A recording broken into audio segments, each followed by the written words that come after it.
خوشبو۔ بسم اللہ الرحمن الرحیم۔ الصلاۃ والسلام علیک یا رسول اللہ وعلی آلک واصحابک یا حبیب اللہ۔ معزز ناظرین و سامعین، اللہ رب العزت نے 1,00,000 کم و بیش 24,000 نبی بھیجے، سارے نبی بڑی شان والے، عظمت والے، مقام والے،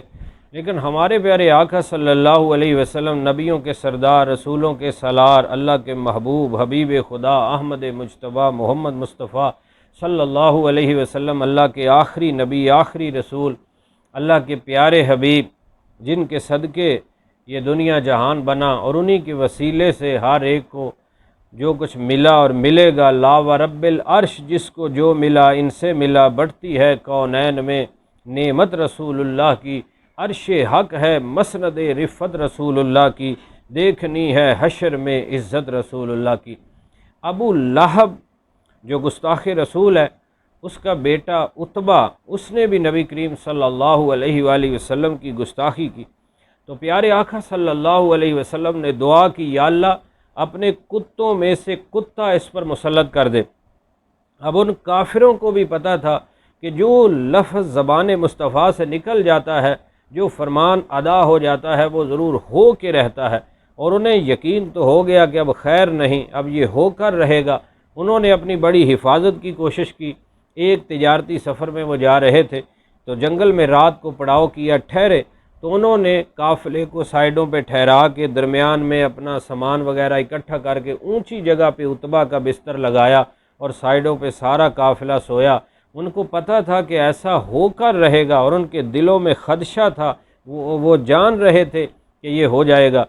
تو اسی طرح رات کو شیر آیا، اور اس نے سارے قافلے کو دیکھا، اور وہاں سے گزر کر اوپر چڑھا، اور اس نے جا کر اس کے منہ کو سونگھا، اور پھر چیر پھاڑ کر وہ جنگل کی طرف چلا گیا۔ وہی ہوا جو میرے اور آپ کے پیارے نبی کی زبان سے نکلا تھا کہ یا اللہ اپنے کتوں میں سے کتا اس پر مسلط کر دے، تو وہ ذلت و خواری کی موت مر گیا، اسے شیر نے چیر پھاڑ دیا۔ تو اس میں دیکھیں اس شیر نے آ کر پورے قافلے کو، شیر درندہ ہے، جانور ہے،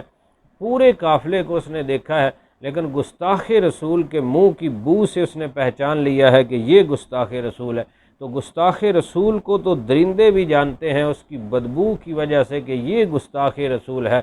اور گستاخ رسول بچ نہیں سکتا، کیونکہ وہ اللہ کے محبوب ہیں، حبیب ہیں۔ اللہ فرماتے ہیں وَرَفَعْنَا لَكَ ذِكْرَكَ، حبیب آپ کا ذکر آپ کے لیے بلند کر دیا ہے، وَلَلْآخِرَةُ خَيْرٌ لَكَ مِنَ الْأُولَىٰ، آپ کی ہر آنے والی گھڑی پہلی سے بہتر ہی آئے گی۔ جوں جوں زمانہ گزرے گا محبوب تیرے ذکر کے چرچے بڑھتے جائیں گے، تیری شان اور بلند و بالا ہوتی جائے گی، اور یہ گستاخی کرنے والے مٹ رہے ہیں، مٹ جائیں گے، اور آپ کا ذکر کبھی نہیں مٹے گا۔ اعلیٰ حضرت امام اہل سنت پروان شمع رسالت مجدد دین و ملت امام محمد رضا خان کیا خوب فرماتے ہیں، مٹ گئے مٹتے ہیں مٹ جائیں گے ادا تیرے، پر نہ مٹا ہے نہ مٹے گا کبھی چرچا تیرا۔ تو گستاخ رسول کبھی بچ نہیں سکے گا، وہ کسی نہ کسی طریقے سے واصل جہنم ہوگا، دنیا میں بھی ذلت و خواری ہوگی، اور قبر و آخرت میں جہنم کے عذابات کا شکار ہوگا۔ اور وہی بچے گا جو ان کا غلام ہے، ان سے محبت رکھنے والا ہے، ان کے مبارک طریقوں پہ چلنے والا ہے، ان کی غلامی اختیار کرنے والا ہے۔ اللہ رب العزت ہمیں عاشقان رسول کا ساتھ نصیب فرمائے، برے لوگوں کے شر سے محفوظ و مامون فرمائے، آمین بجاہ النبی الامین صلی اللہ علیہ وسلم۔